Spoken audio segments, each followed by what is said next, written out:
aquí comienza el programa Cuenta Regresiva. Yo soy Daniel de la Fuente y esto es Radio Morenita del Valle, saliendo en el 104.5 de tu dial desde la ciudad de Concepción en Tucumán, Argentina. Bueno, otra vez un domingo más con ustedes y hoy les vine a proponer un tema muy lindo. Y bueno, y como siempre, cada vez adentrarnos un poco más en las cosas de Dios. El grano de trigo que no cae en la tierra y muere queda solo. Hay unas conclusiones que escribí respecto al tema que les vine a proponer hoy día y ya se las paso a leer. Cuando morimos a nosotros mismos, dejamos más espacio en nuestro interior para la espiritual. Nos volvemos personas más humildes, absolutamente entregadas a la gracia divina. Argumentos divinos, que anhelamos la vida celestial más que la terrenal, que nada puede pasar sin que el Señor lo permita, que nuestro conocimiento de Dios es incompleto, que Dios nos echa al mismo demonio para poner a prueba nuestra fidelidad, que Jesús elige a sus discípulos, eso nos incluye, que en un principio padecemos cierta ignorancia sobre los verdaderos propósitos de su doctrina, pero con el tiempo vamos madurando la idea y nos volvemos más capaces de comprender y difundir de manera más eficaz sus planes con la ayuda del Espíritu Santo. Estas son las conclusiones que les he escrito hoy con respecto al tema que les vine a proponer. El grano de trigo que no cae en tierra y muere queda solo, para los cuales elegí 4 páginas para poder desarrollar este encuentro.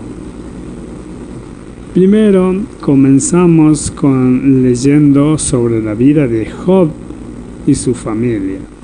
El patriarca se había levantado temprano, como era su costumbre.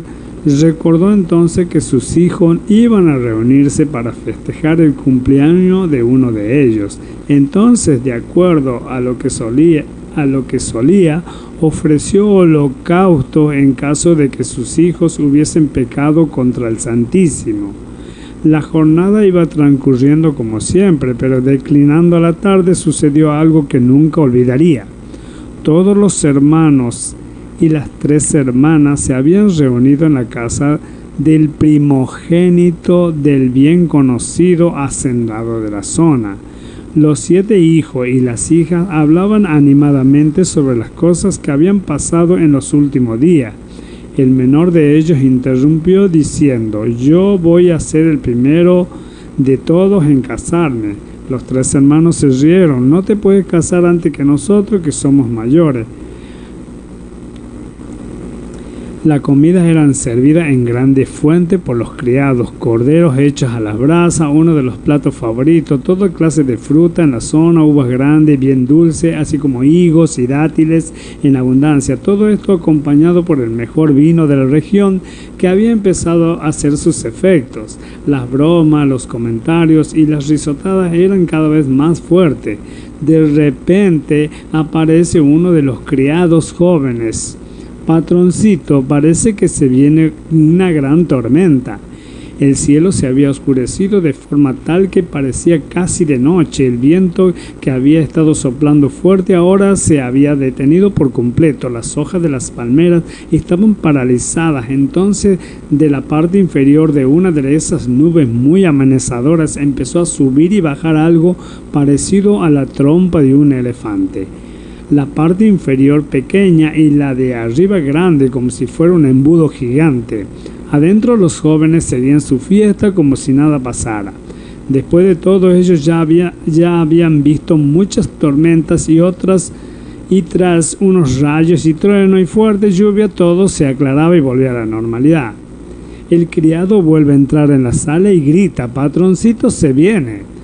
¿Qué viene?, pregunta el dueño de casa. Momentos después, grandes piedras de granizo del tamaño de una manzana empiezan a caer, haciendo tal estrépito como si fueran lanzadas por catapultas para perforar techos y paredes. De momento el ruido se detiene y se oye un sonido que ellos nunca habían escuchado antes. El chillido va en aumento. Hoy diríamos que parece el ruido de un antiguo ferrocarril que se está descarrilando. El tornado hace pedazos casa como si fuera el cartón y masilla. Las grandes vigas de madera que sostienen el techo caen sobre los jóvenes y sus criados. Los pedazos de escombros son lanzados como si fueran metralla y dan contra los cuerpos de los infortunados. Solo uno de los sobrevivientes, resguardado en un aljibe seco, pudo sobrevivir. La tormenta lentamente se aleja y el sol vuelve a brillar con fuerza. Los cuervos hacen grandes círculos como si supieran exactamente lo que ha pasado. El criado corre a casa del padre de los jóvenes y a sus gritos sale Job.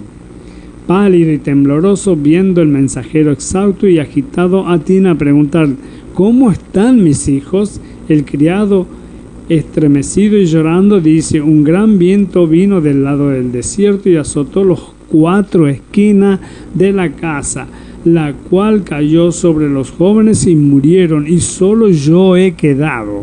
Esto es lo último que me faltaba, dijo Job, y cae de rodillas. Un rato antes había llegado un primer mensajero con malas noticias. Estaban arando con los bueyos y las asnas paciendo cerca de ellos, y acometieron los sabeos y los tomaron y mataron a los criados a filo de espada.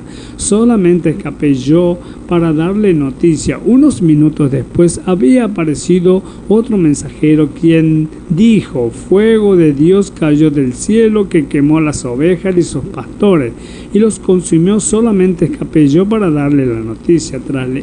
Tras él, otro mensajero había traído la noticia de la invasión de los caldeos, con el robo de los camellos y la muerte de sus cuidadores. Aunque estas pérdidas fuesen considerables, ninguna noticia fue tan infausta que la última, aunque aquí hemos trastocado el orden expresamente. Los días pasan muy lentamente y ese cielo azul ahora parece muy gris. Llegan los 3 amigos y Job se defiende y proclama una vez más inocencia. Bueno, aquí tratamos de explicar en esta lectura en forma más desarrollada lo que les había comentado. ¿Por qué Dios permite que algunos creyentes sufran tanto? Algunos podrían insinuar que si los malos y perversos sufrieran, esto serviría como una especie de castigo. Otros dirían que hay personas que viven como si Dios no existiera, ni un día tuviera que darle cuenta. En este caso, quizás el sufrimiento y las pruebas tendrían como fin que el ser humano se acerque de nuevo a Dios. Otras quizás se atreverían a sugerir que los creyentes mundanos sufren para que como resultado se vuelvan más espirituales. Pero Job es un hombre ejemplar, es un hombre piadoso que está consciente de la posibilidad de que sus hijos pequen y actúa ante esa eventualidad. Es a través de todas esas pruebas que aprenderá principios que antes desconocía. La última será una enfermedad muy seria de la piel con un picazón o prurito severo que le afligirá día y noche. Este hombre ha perdido mucho, sus hijos han muerto trágicamente, gran parte de su capital ha desaparecido, le queda esa esposa que lo irrita más con su famoso bendice a Jehová y muérete. A pesar de todo, él sigue fiel a Dios, que es todopoderoso.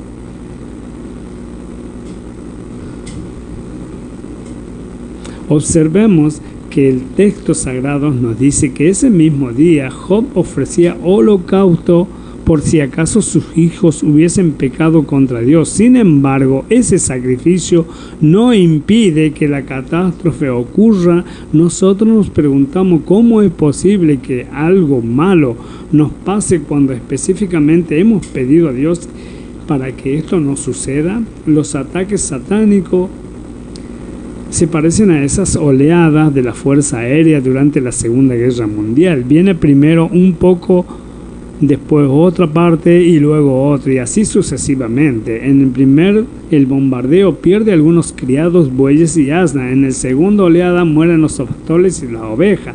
Son quemados por fuego del cielo que el criado erróneamente atribuye a Dios. En el tercer asalto son los caldeos que formaron 3 escuadrones y arremetieron contra los camellos y se los llevaron y mataron a filo de espada a los criados. La cuarta embestida es brutal. Sus 7 hijos y 3 hijas mueren por lo que hoy parecía que es una descripción de un tornado. En la quinta ofensiva pierde su salud. También, de una manera no deliberada, lo atacan sus 3 amigos. Ellos son bien intencionados y a través de decirle de distintas maneras que Job ha pecado y todo lo que le sucede es un castigo por esa falta. Es el final del libro. Dice que Dios responde a Job haciéndole preguntas. La argumentación divina es aplastante. El argumento de la existencia divina desde la eternidad. ¿Dónde estabas tú cuando yo fundaba la tierra? Házmelo saber si tienes inteligencia. ¿Quién ordenó sus medidas si lo sabes? ¿A quién puso su piedra angular? La prueba de su grandeza y omnipotencia. ¿Quién encerró con puertas el mar cuando se derramaba saliéndose de su seno? Dios en su misericordia y paciencia le explica y muestra a Job todo lo que él hace. Llegamos así al capítulo final donde Job responde con sinceridad y humildad. Reconoce la omnipotencia de Dios. Yo conozco que todo lo puede. También su omnisciencia. No hay pensamiento que se esconda de ti. Se da cuenta que su conocimiento de Dios era parcial e incompleto.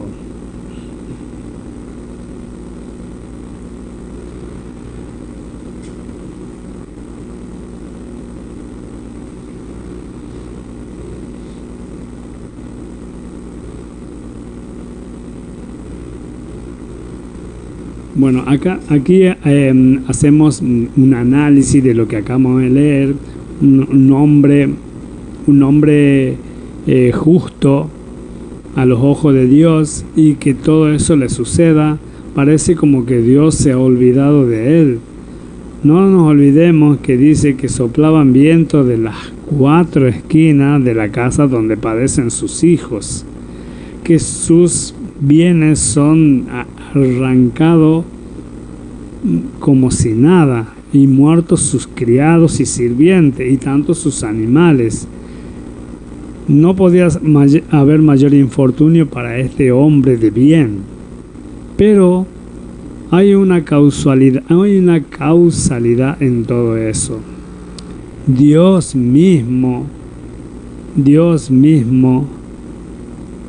hace referencia al demonio a su hijo Job, haciéndole ver al demonio que Job era un hombre justo y fiel, y el demonio arremete contra esa persona sin eliminar a esa persona, o sea, a Job, para ver cómo era la respuesta de Job para con Dios. Y Job solo se limita a decir: yo sé que mi Redentor vive y al fin se levantará sobre el polvo, y después de deshecha esta mi piel y mi carne veré a Dios. Han pasado los años, Job ha sido curado de su enfermedad, Dios le ha bendecido abundantemente. El Eterno le ha devuelto nuevamente 7 hijos y 3 hijas que son las más hermosas de la tierra. Ahora vamos a un nuevo título dentro de este mismo texto: la historia bíblica y nosotros. ¿Por qué Dios permite que algunos creyentes sufran tanto? Algunos podrían insinuar que si los malos y perversos sufrieran, todo serviría como una especie de castigo. Otros dirían que hay personas que viven como si Dios no existiera, ni un día tuvieran de darle cuenta. En este caso, quizás el sufrimiento y la prueba tendrían como fin que el ser humano se acerque de nuevo a Dios. Otros quizás se atrevían a sugerir que los creyentes mundanos sufren para que como resultado se vuelvan más espirituales.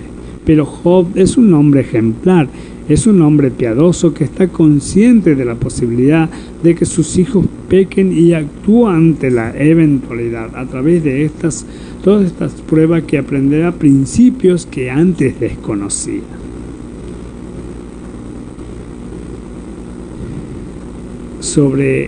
Yo sé que mi Redentor vive y al fin se levantará sobre el polvo. Sobre este verso se basa una de las áreas más hermosas del oratorio, el Mesías de Handel.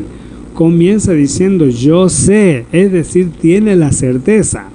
Y continúa que mi Redentor vive, y aquí la palabra Redentor adquiere el sentido de reivindica. No es un Redentor o reivindicador muerto existente, es uno que tiene vida, es decir, vive. Y al fin se levantará sobre el polvo, nos da una imagen de la resurrección, y después de desecha mi piel, esta misma piel que ha sido de sufrimiento y severo continuo. Es mi carne, he de ver a Dios, ahora es la resurrección del hombre que está sufriendo, es decir, Job. Hemos visto que hay varios ataques. El primero, el de los hebeos, la muerte de los criados, el robo, y no necesita explicación. El segundo es difícil de comprender, se nos dice Job, fuego cayó del cielo. Bueno, aquí está un poco explicado paso a paso lo que sucedió en cada acontecimiento con los ataques que hizo el demonio para eliminar el orgullo de Job, y no tan solo eso, lo despojó de sus hijos para poner a prueba a Job, para ver si realmente era como Dios decía. Ahí está la parte de la conclusión donde escribo: nada puede pasar sin el permiso de Dios. Job es un líder en lo comercial y económico, como lo atestigua no solamente los miles de ovejas y camellos, sino que la escritura nos declara, era aquel varón más grande que todos los orientales, pero sin duda por encima de todo era un líder espiritual. Es el mismo Todopoderoso quien le dice a Satanás, aquí está lo que le dije antes: ¿no has considerado a mi siervo Job, que no hay otro como él en la tierra, varón perfecto y recto, temeroso de Dios y apartado del mal?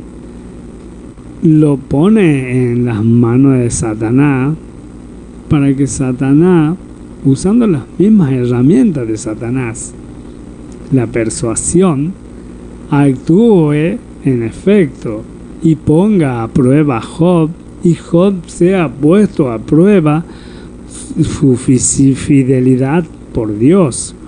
Uno de los problemas que enfrenta el líder es cuando hay una crisis en su propia vida, en la familia inmediata.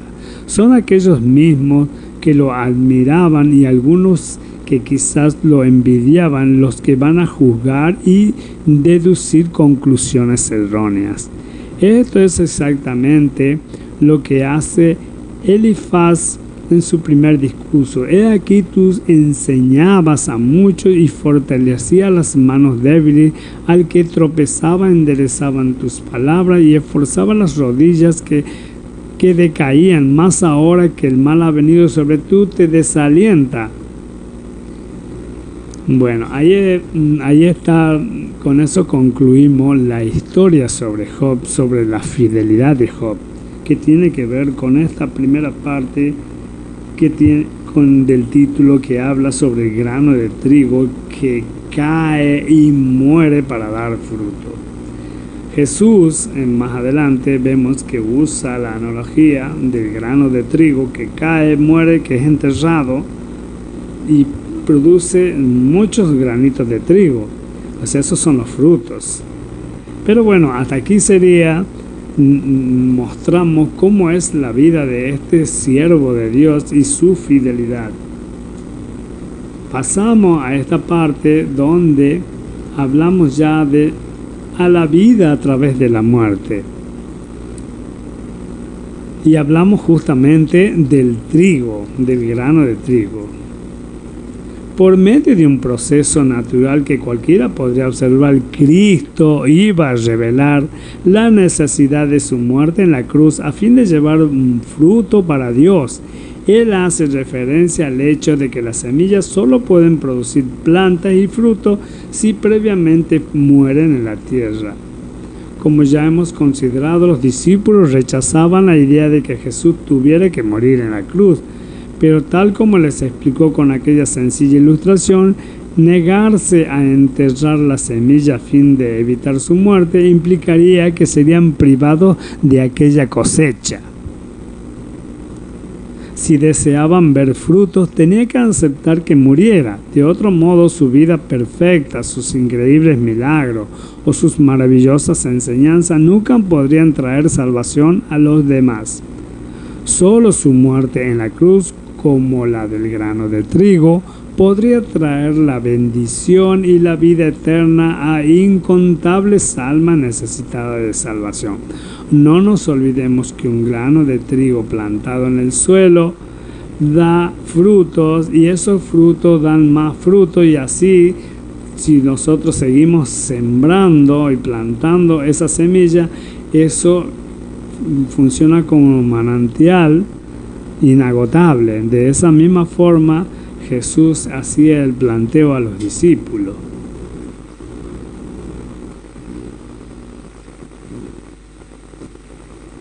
El Señor iba a morir para que los hombres podamos tener vida, pero ahora nos enseña que también cada uno de nosotros tenemos que morir para poder entrar en esa vida eterna que Él iba a conseguir por su muerte. En una de las conclusiones hablo de morir a nosotros mismos, morir para este mundo. Morir para este mundo significa que dejamos de lado muchas cosas y muchas cosas que usamos mal de este mundo para enfocarnos más en nuestra mirada de nuestra vida eterna. Por eso hablamos de morir a nuestra vida. Como vemos, se sigue aplicando el mismo principio absoluto del reino de Dios por la muerte a la vida. No obstante, es importante aclarar que los resultados del sacrificio de Cristo y del nuestro son completamente distintos. Eso aclaremos. Nosotros que vamos a morir y vamos a dar frutos, no son nuestros frutos, son los frutos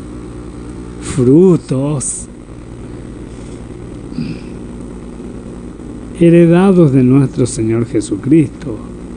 Nuestros frutos no van a ser nuestros frutos, sino los que nuestro Señor Jesucristo nos enseñó a dar. No son nuestros frutos, ya nosotros estamos a través de nuestro testimonio prolongando los planes de nuestro Señor Jesucristo en su muerte en la cruz. Por eso dice, no obstante, es importante aclarar que los resultados del sacrificio de Cristo y del nuestro son completamente distintos. La muerte de Cristo produce vida para los demás, mientras que nuestra muerte solo sirve para apropiarnos de los beneficios de lo que Él ha conseguido para nosotros. En cuanto al versículo que tenemos aquí, lo encontramos repetido en todos los evangelios, lo que es una clara demostración de su importancia. Algunos han interpretado estas palabras como si el Señor estuviera intentando disuadir a los discípulos para que no esperaran honores y recompensas terrenales si le seguían. Quería hacerles comprender que la identificación Con él tendría mucho más de renuncia y sacrificio que de privilegio en este tiempo presente. Y esta aclaración es para lo que más adelante vamos a leer, que tiene que ver con una disputa que había entre los discípulos para ver quién era el mayor entre ellos. Y no hay duda de que lo anterior iba a ser cierto, pero no es el sentido de lo que el Señor estaba comunicándole. Hace un momento acababa de decir que el grano de trigo tenía que morir para producir vida, y también en el contexto en que esta cita aparece en los otros evangelios, siempre está implícita la muerte. Aquí queda claro que el verdadero discípulo de Jesús debe tomar su cruz a fin de poderle seguir. Ahora bien, esta expresión ha sido usada muchas veces de una forma incorrecta para referirse, por ejemplo, a alguna tragedia que tenemos que soportar. Oímos a las personas decir: vaya cruz que me ha tocado. Pero en realidad la cruz era un instrumento de ejecución similar a la silla eléctrica o a una inyección letal. Por lo tanto, cuando el Señor dijo a quienes quisieran ser sus discípulos que tenían que tomar su cruz, lo que les estaba diciendo es que tenían que morir, no simplemente que tendrían que pasar por algún tipo de dificultad desagradable. Es muy probable, cuando se refiere al morir, se refiere al morir para el mundo, para nacer en la vida eterna. Es muy probable que muchos de nosotros no seamos llamados a sufrir una crucifixión física, pero en todo caso debemos experimentar una crucifixión espiritual. Cuando muchos cristianos leen este versículo, parecen pensar que se trata de algo que solo deben hacer aquellos que deseen vivir un grado de consagración especial. Pero la verdad es que no es eso lo que el Señor está enseñando. Cada uno de nosotros debemos morir a nosotros mismos y a nuestra voluntad para que podamos vivir para la gloria de Dios. Esta misma verdad es repetida una y otra vez por los apóstoles en sus epístolas. Y aquí viene, comenzamos haciéndonos algunas preguntas. ¿Qué tiene de malo amar nuestra vida? ¿A qué vida se refiere aquí? Como vemos a continuación, el Señor está contrastando la vida presente con la vida eterna. Y según su planteamiento, es imposible amar la vida de aquí y la de allí al mismo tiempo, puesto que ambas son radicalmente diferentes. Se basan en principios contrapuestos. Los goces de este mundo no son los del reino eterno de nuestro Salvador. No se puede morir al pecado juntamente con Cristo y al mismo tiempo seguir viviendo conforme a los principios de este mundo, que ha rechazado a Cristo. Por lo tanto, el que ama su vida es aquel que deposita todos sus efectos en esta vida presente marcada por los principios de este mundo. Y por supuesto, si ama su vida de esa manera, no querrán morir con Cristo, que es la única forma de apropiarse de los beneficios conseguidos en la cruz. Así que quien tenga el mayor aprecio a su vida presente que la venidera, acabará por perder o destruir su propia vida. Notemos que el Señor quiere que entendamos que amar esta vida es un proceso autodestructivo, que acabará precisamente con aquello que buscamos preservar. La persona que se entrega a los placeres egoístas y rehúsa servir a Dios, llegará el momento que se avergonzará cuando descubra que al terminar su vida aquí no le habrá quedado nada de todo aquello que la gastó. Es curioso que muchas veces el creyente no se entrega totalmente al Señor por temor a perder algo de su vida. Pero Jesús nos advierte que poner límite al compromiso por apegarse a la vida presente llevará inevitablemente al fracaso. Esto nos da la pauta de que ni una pizca de la vida de este mundo vamos a heredar en la vida eterna. Por lo tanto, amar la vida es dejar de dar prioridad a los intereses del reino de Cristo, a fin de vivir de forma egoísta y materialista. Es por eso que tanto nos cuesta dejar este mundo. Cuando nos hablan de la muerte, no podemos entender de otra forma porque amamos tanto esta vida. Si nosotros, cada uno de nosotros, nos dedicáramos a adentrarnos cada vez un poquito más en la enseñanza sobre el reino de Cristo y los planes de salvación, podríamos entender un poquito más a la muerte y no tener ese miedo tan absoluto a la muerte. Es verdad, somos humanos y es humano tener miedo, equivocarse y pecar una y otra vez, pero el estudiar, el adentrarnos, el buscar la sabiduría divina, no por nosotros mismos, sino a través de la ayuda de Dios, nos va a ayudar a poder comprender, entender muchas de las cosas que para este mundo son escandalosas, como la muerte, sin tener en cuenta los intereses de Dios. Para el hombre del mundo, esta es la única forma razonable de emplear la vida, pero Cristo dice que la única forma de protegerla es entregarla a Él. Ahora sí, veamos dos ejemplos de lo que queremos explicar.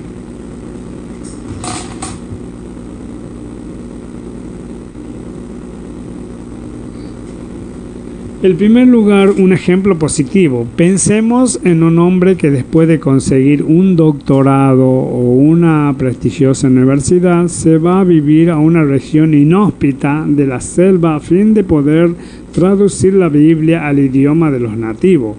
Muchos les considerarán un loco, porque en lugar de gozar de una buena posición en su país, considerarán que está malgastando sus estudios universitarios, enterrándose en una tribu perdida. Claro está que los hombres consideran que está perdiendo la vida, pero ante los ojos de Dios las estará ganando. El segundo ejemplo es negativo y lo encontramos en la Biblia. Tiene que ver con algunos gobernantes del pueblo judío que, aunque creían en Cristo, no se atrevían a confesarlo a causa de los fariseos, para no ser expulsados de la sinagoga, porque amaban más la gloria de los hombres que la gloria de Dios. En este contexto, la gloria de los hombres sería equivalente a amar su vida. En ambos casos está implícito el orgullo humano, las ansias de poder, de autopromoción, los placeres, la riqueza, cosa que, como el Señor dijo, no debemos amar. Nuestro amor por Cristo debemos llevarnos a olvidarnos de nuestros propios intereses para buscar los suyos. Y aquí concluimos con la lectura de esta parte que tiene que ver con el grano de trigo que cae tierra, muere y produce fruto. En este momento vamos a hacer una pequeña pausita para luego retomar con la última parte y que tiene que ver con el desarrollo de este tema que les vine a proponer hoy, que dice: el grano de trigo que no cae en la tierra y muere queda solo.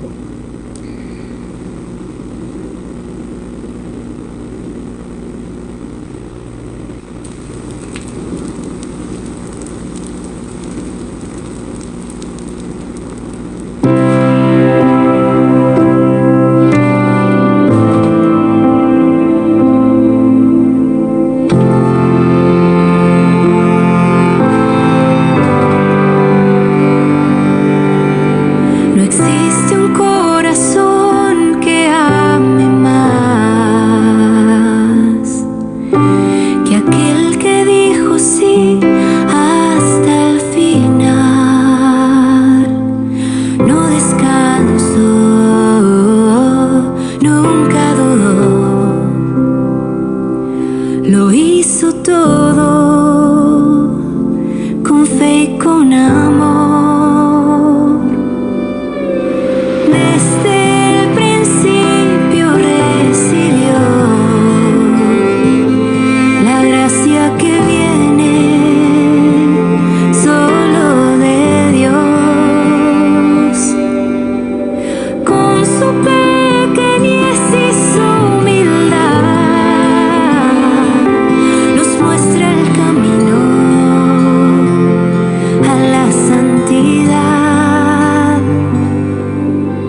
llena de gracia, reina de paz, consuelo del alma, María, cuídame, con tu manto cúbreme, sé mi puente al cielo, llévame a Dios, llévame a Dios.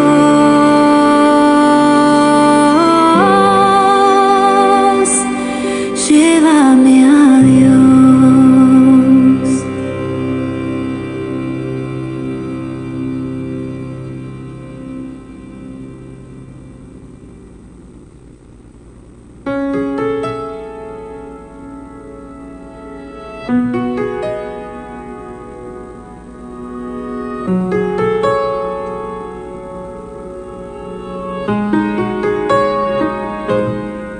Corrió su sangre por el madero, a él no lo mataron, se entregó primero.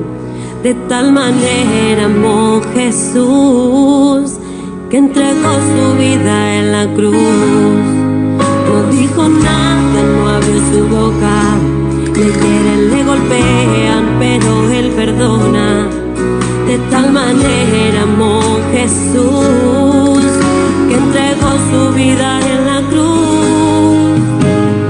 Santo es el que vive, santo es el que reina, santo en las alturas, santo aquí en la tierra, santo en el pesebre, santo en el sepulcro, santa es su sangre derramada en la cruz.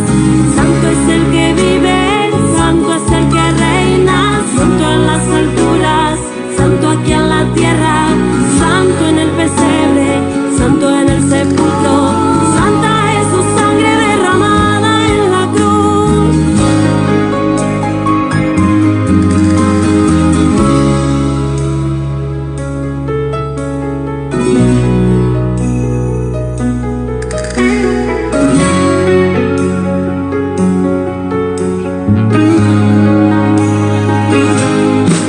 Y todos lo verán como un rey en las nubes, volverá coronado en poder y autoridad. El Cordero y León reinará.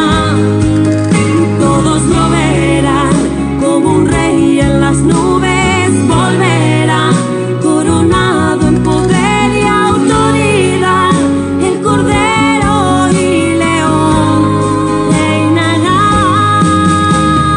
Santo es el que vive, santo es el que reina, y santo en las alturas, santo aquí en la tierra, santo en el pesebre, santo en el sepulcro, santa es su sangre derramada en la cruz. Santo es el que vive, santo es el que reina, y santo en las alturas, santo aquí en la tierra, santo en el pesebre, santo en el sepulcro, santa es su sangre derramada en la cruz. Santo, santo, santo es el que reina. Santo, santo es quien me guía hacia la vida eterna. Santo es quien me cuida para que mi vida siga entera. Santo en la tormenta y en la oscuridad. Santo es quien me inspira para poder pelear. Santo es quien me ayuda para continuar. Santo el que me abriga, santo el que me cuida. Santo cada día me suspira de su vida. Santo es el que vive, santo es el que reina, y santo en las alturas, santo aquí en la tierra, santo en el pesebre, santo en el sepulcro, santa es su sangre derramada en la cruz.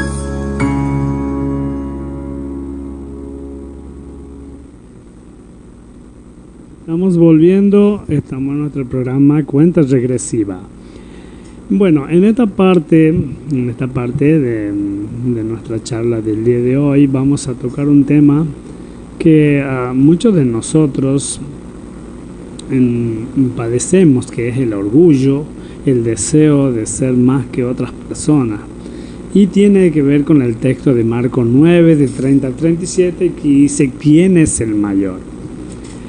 El Señor Jesucristo se encontraba en el camino hacia Jerusalén, en donde iba a ser rechazado y muerto. Después de la confesión de Pedro y el primer anuncio de su muerte, el momento para llevar a cabo la obra de salvación a favor de la humanidad había llegado. Y tal como dice Lucas, cuando se cumplió el tiempo en que él había de ser recibido arriba, afirmó su rostro para ir a Jerusalén.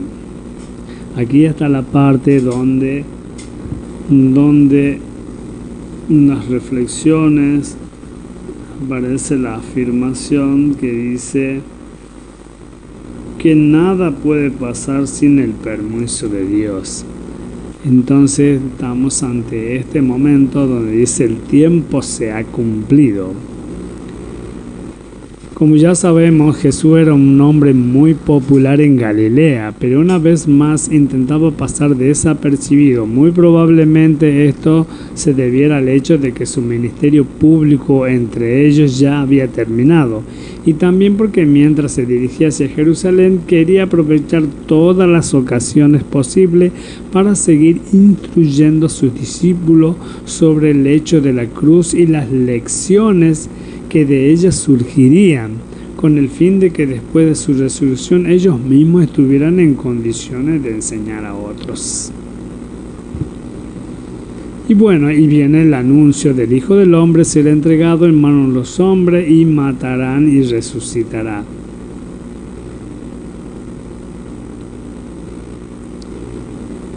Ellos no entendían esta palabra y tenían miedo de preguntarle. Los discípulos no entendían cómo Jesús podía ser entregado en manos de los hombres y morir.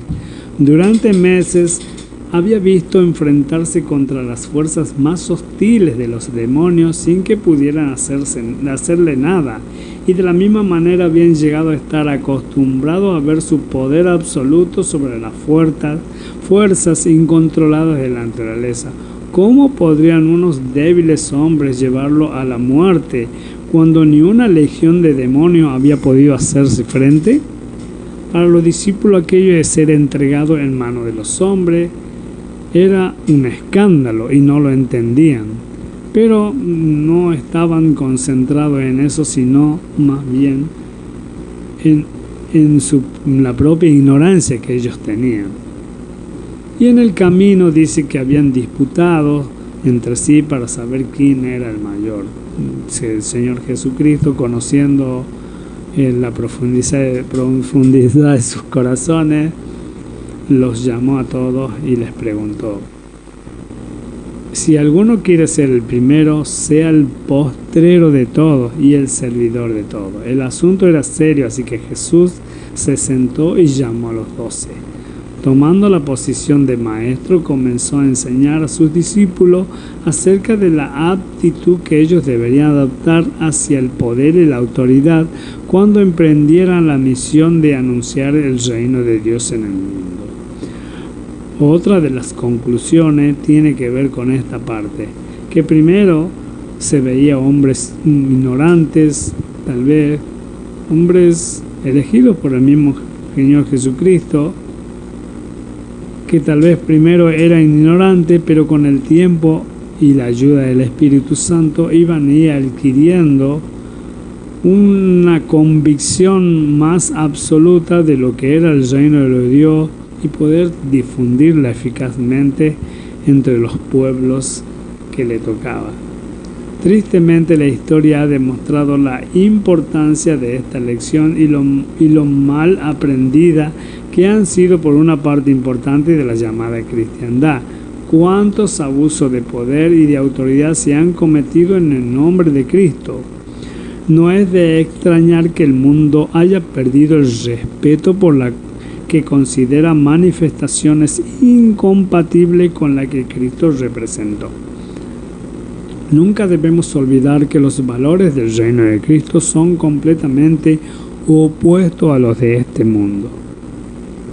Mientras a nosotros, le pongo un ejemplo, mientras a muchos de nosotros preferimos tomar una hora de nuestra vida para hacer algo que nos gusta apasionadamente en este mundo y no difundir la palabra y elegimos la otra.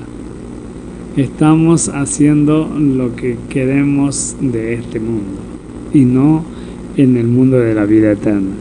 Jesús enseñó que se llega a la plenitud de la vida por medio de la negación de uno mismo, que el grano de trigo solo da frutos si muere, que los pobres de espíritu son los bienaventurados y los herederos, y que una gran persona es la que sirve a los demás. Por el contrario, en el mundo los primeros son los ricos, los poderosos y los fuertes.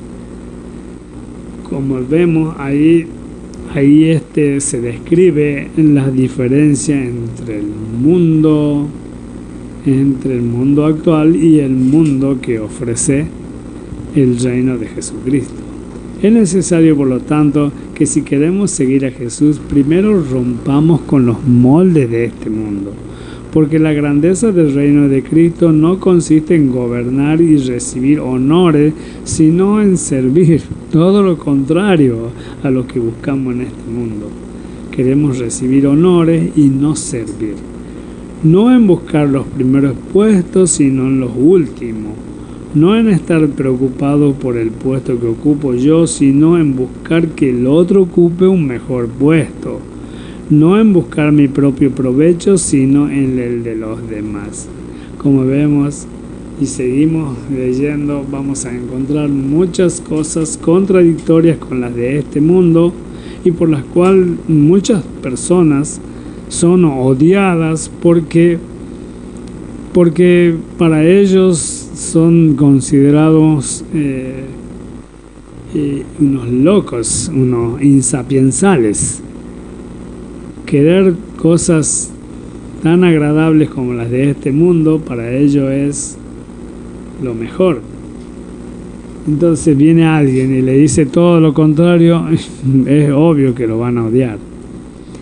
No quería dejar de leerle esta parte que dice: felices los pobres de espíritu, porque a ellos pertenece el reino de los cielos. Un poco para explicar qué significa pobre de espíritu. La expresión pobre de espíritu se encuentra en el Sermón del Monte de Jesús en Mateo 5:3, donde dice: bienaventurados los pobres de espíritu, porque de ellos es el reino de los cielos. Ser pobre de espíritu no tiene nada que ver con pobreza material o económica. En el contexto bíblico, ser pobre de espíritu significa reconocer nuestra total dependencia de Dios y nuestra necesidad de su gracia. Es un estado de humildad y rendición ante Dios, reconociendo nuestra insuficiencia y pecaminosidad y nuestra necesidad de su salvación y dirección. Es admitir que no podemos hacer nada por nuestra cuenta sin la intervención y la ayuda de Dios. Aquellos que son pobres de espíritu confían completamente en Dios y dependen de Él para todo. Al hacerlo, entran en el reino de los cielos, ya que han entregado su vida a Dios y están dispuestos a seguir y obedecer sus enseñanzas y mandamientos, volviéndose contra ellos mismos. Por lo tanto, ser pobre de espíritu no es una debilidad, sino más bien una fortaleza. Es la actitud correcta de corazón que nos permite recibir completamente la gracia y las bendiciones de Dios, porque solo cuando nos vaciamos de nosotros mismos y de nuestra autosuficiencia podemos estar llenos de Dios y su Espíritu. Ahí está otro de los párrafos de la reflexión que dice que al olvidarnos de nosotros dejamos más espacio en nuestro interior para Dios y su Espíritu. Volvemos al texto que que les estaba explicando hace rato y que tiene que ver cómo le enseña el maestro que debían ser debían ser los discípulos. Si alguno quiere ser primero, sé que será el postrero de todo, el que está detrás, y el servidor de todos, y no el servido.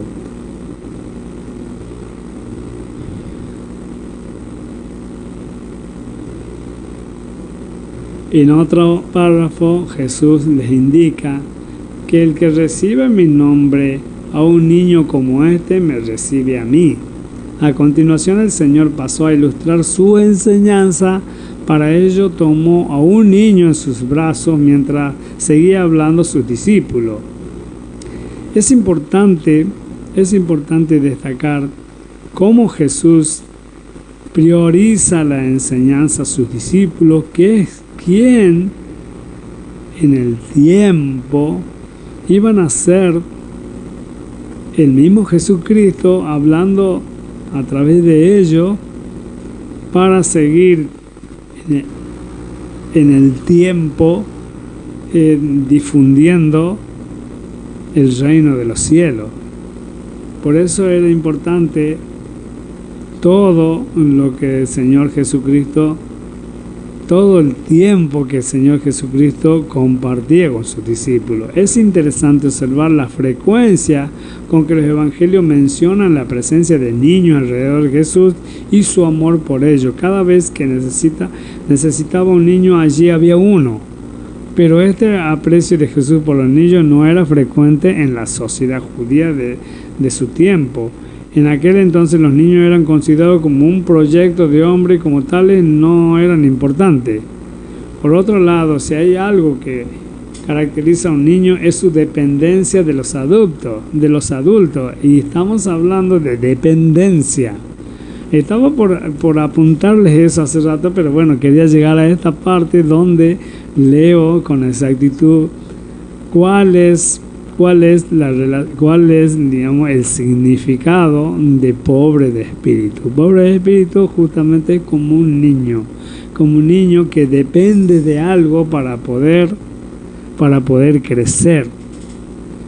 Por ejemplo, nosotros de Dios y un niño de los adultos. Un niño no nos puede dar, siempre necesita cosas y cuidado.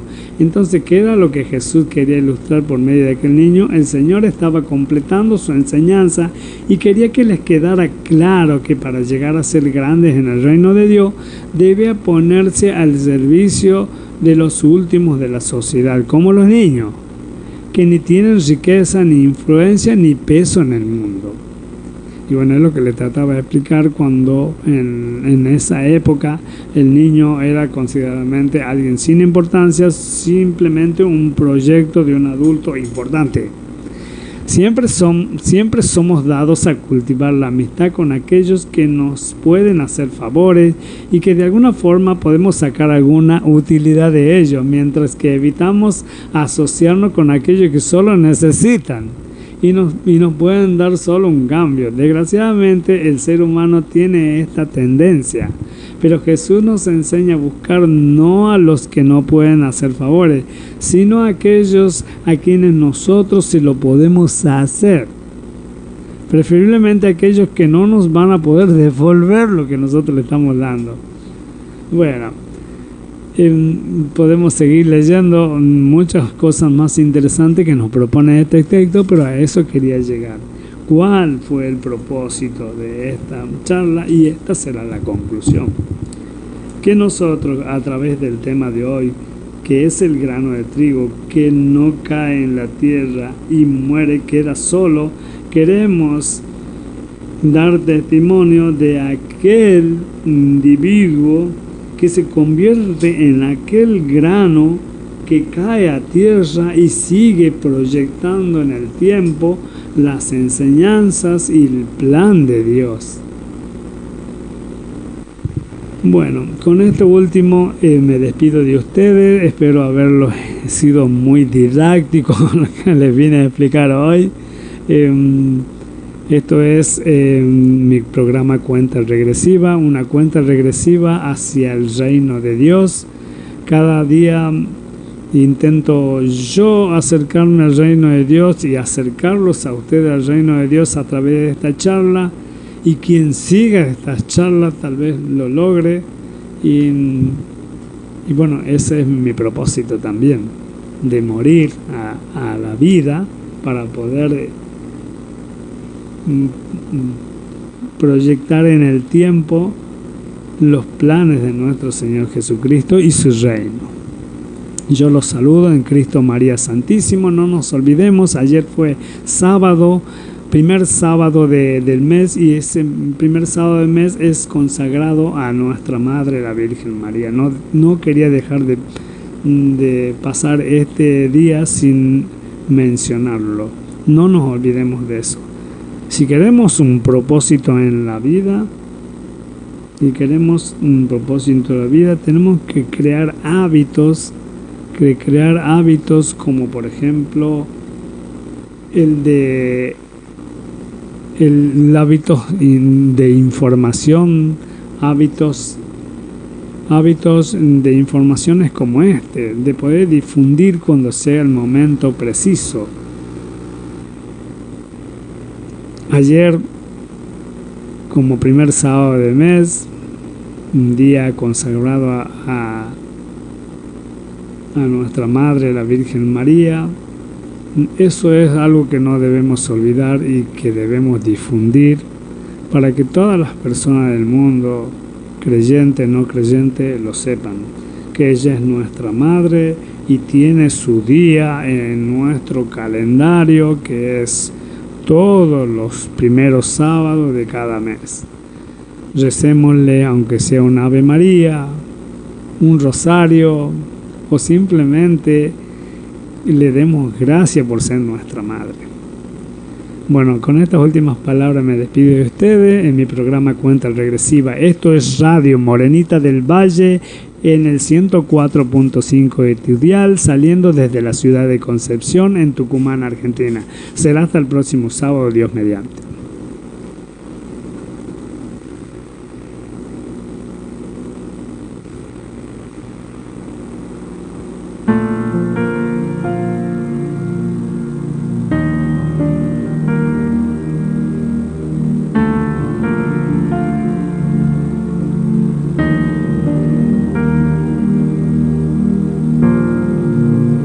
Viniste a mi casa, me visitaste, disfruté tu